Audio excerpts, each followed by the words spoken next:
Good morning and welcome to Sunday Special Dr. Lamba Explains Sikhism segment.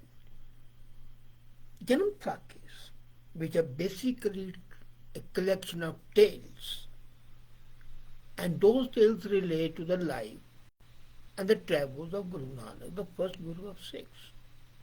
And there are a number of Sakhis, at least four of them. And all these Sakhis, although just parables or tales, have achieved the status of being deemed almost holy. If not full scriptures, they are deemed half scriptures. And people revere these Sakhis. But there is one Janamsakhi called Janamsakhi Meharban, which has never achieved that status. And number of them, the Sikhs, the followers of Sikhism, consider this Janamsakhi to be a bit heretical.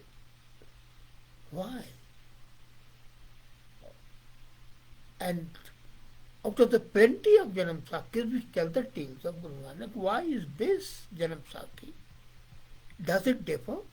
Not essentially, because it also deals with the tales of Guru Nanak. But Pratham Janamsakhi, which is called also Vilayat Wali Janamsakhi, Bhai Mani Singh Wali Janamsakhi, all that are revered. But this Janamsakhi written by Bhai Meharban Sodhi is deemed to be not having that status. Now, who was the writer? That's the first reason. The first reason is that Bhai Meharban Sodhi was the son of Baba Prithvi Chand, who was the eldest son of the fourth Guru and the elder brother of the fifth Guru. Now, he was quite annoyed and angry when the Guruship was given to Guru Arjan Dev. He couldn't tolerate it. And as a matter of fact, people also think that he was one of the conspirators behind the martyrdom of Guru Arjan Dev. Very less is known about the nature of Bhai Meharban, but it's believed that he wrote Janamsakhi of Guru Nanak and also called it Pothi Sachkhand. And the purpose was to get Sikhs on the side of his father's side to claim the Gurudom.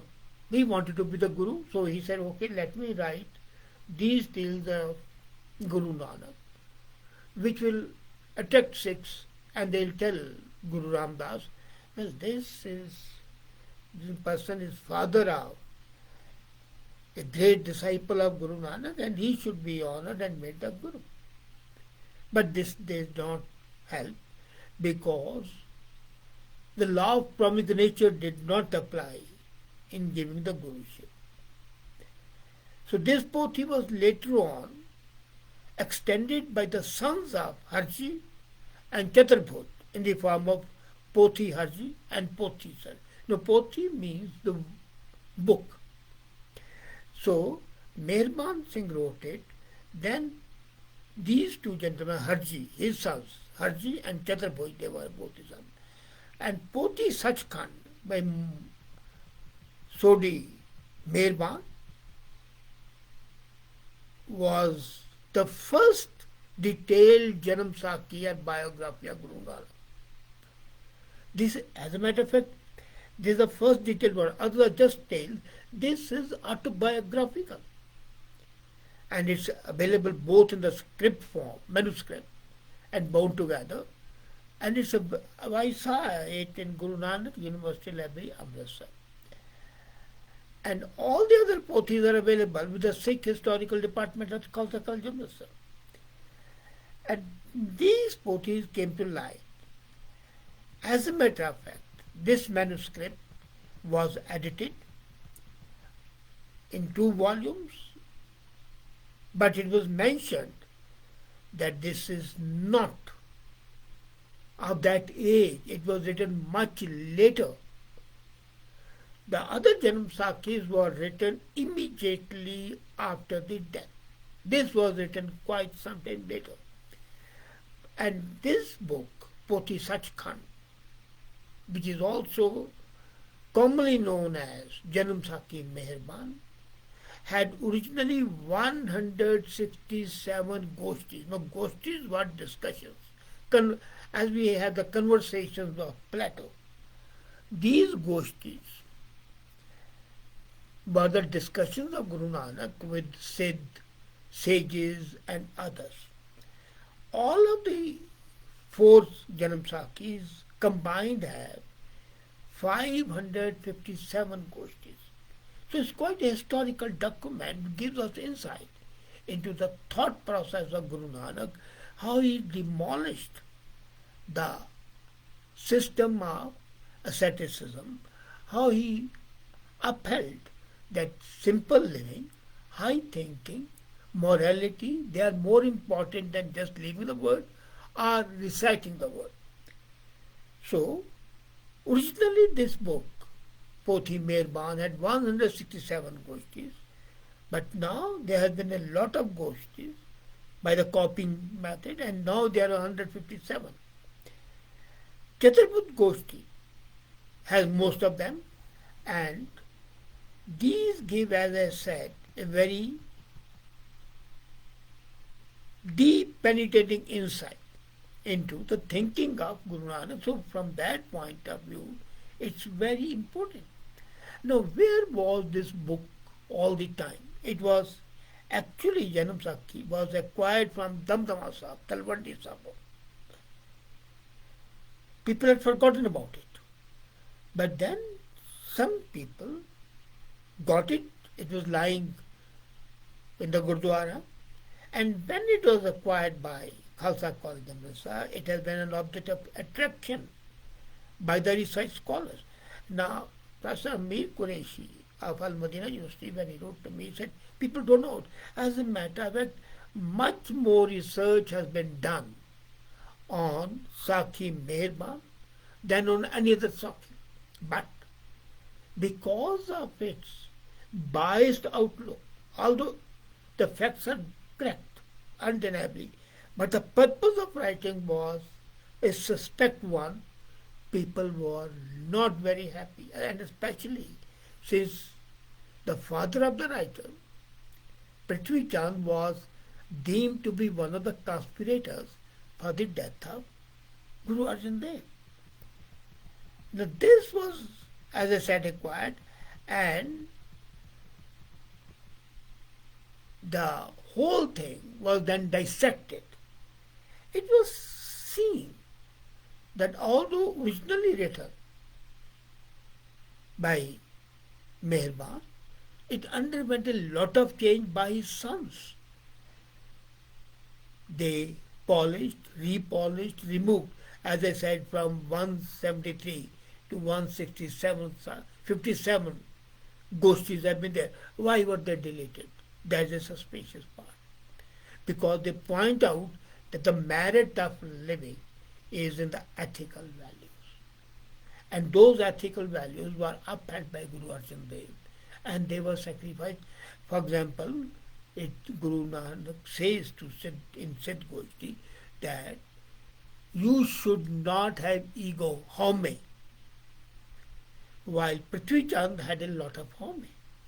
So this whole Goshti was then deleted. First time this was seen was by a very renowned Sikh scholar, Kesar Singh Chippa. He was a professor in Khalsa College Amritsar, and he read it, and then he said, why is it that the diction and imagery from the Gurbani is missing here? Now these were the forerunners of the sect of Meherbanis. Amazing. When Prithvi Chand did not become the Guru, and he wrote this book as well, this Janamsakhi, then he started his own sect called Meherbanis. So then he started writing more. Meherban also ordered Veer Pirandi, War Pirandi. War is epic, as Chandi Di War. So Peers are the apostles. Then he said Ramkali Onkar, the big Ramkali Onkar. And it was basically an adaptation of Anand Sahib, Ramkali Mahalla Tija, which I had discussed in one of my comments. And he called it Ramkali Onkar Vada. A manuscript of the Janamsakhi of big size was then published by Khalsa College Amritsar.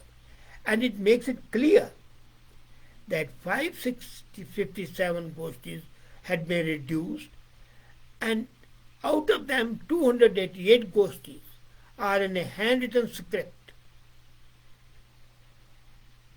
Now, may of all these scripts most neglected is, as I said, disagreeable reputation of Meharban Sakhi.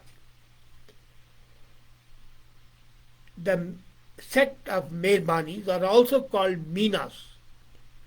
Minas are, a lot of them are in Rajasthan now, but they were there and they were quite annoyed.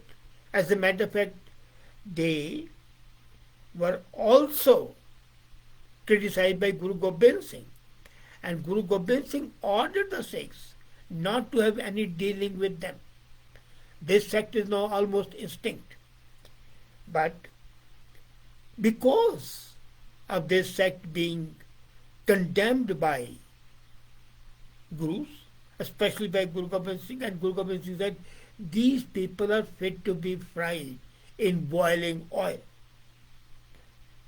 So Sikhs had been instructed to have no dealing with them. And that is why this Janamsakhi is looked upon with hostility. Of course, bias is there, that nobody can deny.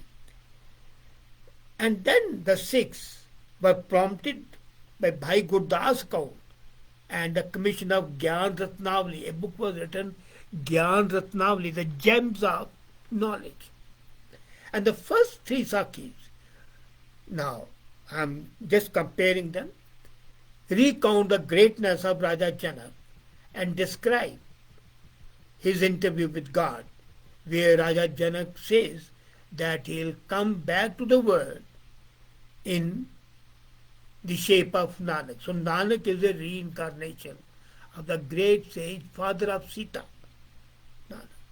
So this account of Guruji, to read from Pandit, is also recounted in this, and it's also mentioned that his father was Kalu, a Bedi, and mother Mata Tripta.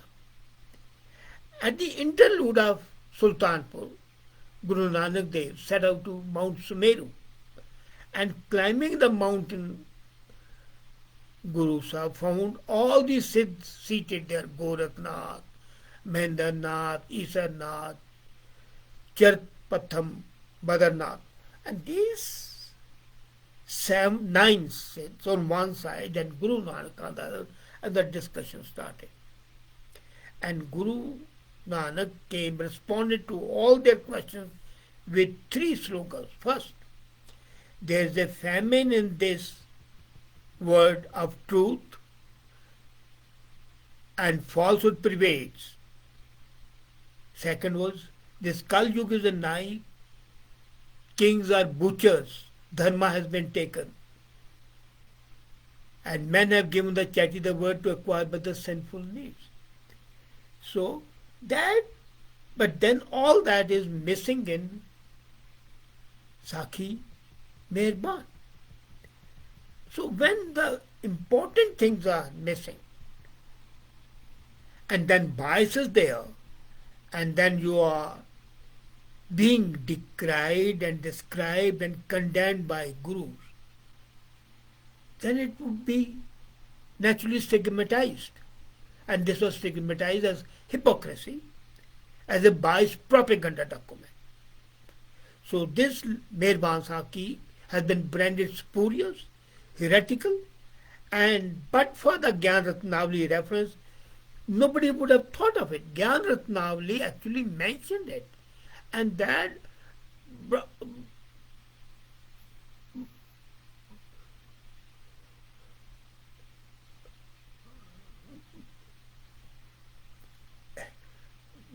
brought the focus back on it. But for Gyan Ratnavali, nobody would have even read it.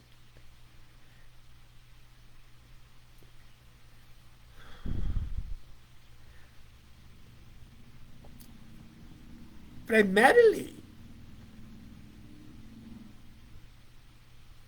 the extant volumes of Sakhi Meharban can be seen that it violates the orthodox doctrine. Then the product does not denigrate Guru Nanak, but there is definitely a serious concern to propagate his teaching. However, it is also misleading at some point. It does not. It contains a very false story of Guru Nanak married to a Rarigar woman, which is wrong. He did not marry that Rarigar woman, but then here in the Sakhi is mentioned that there was a narrative section which has been interpolated. When questioned about the guilty divide, at some stage they attempted to corrupt the orthodox text in the interest of their own pretensions. And Sakhi Meharban falls partly in that category.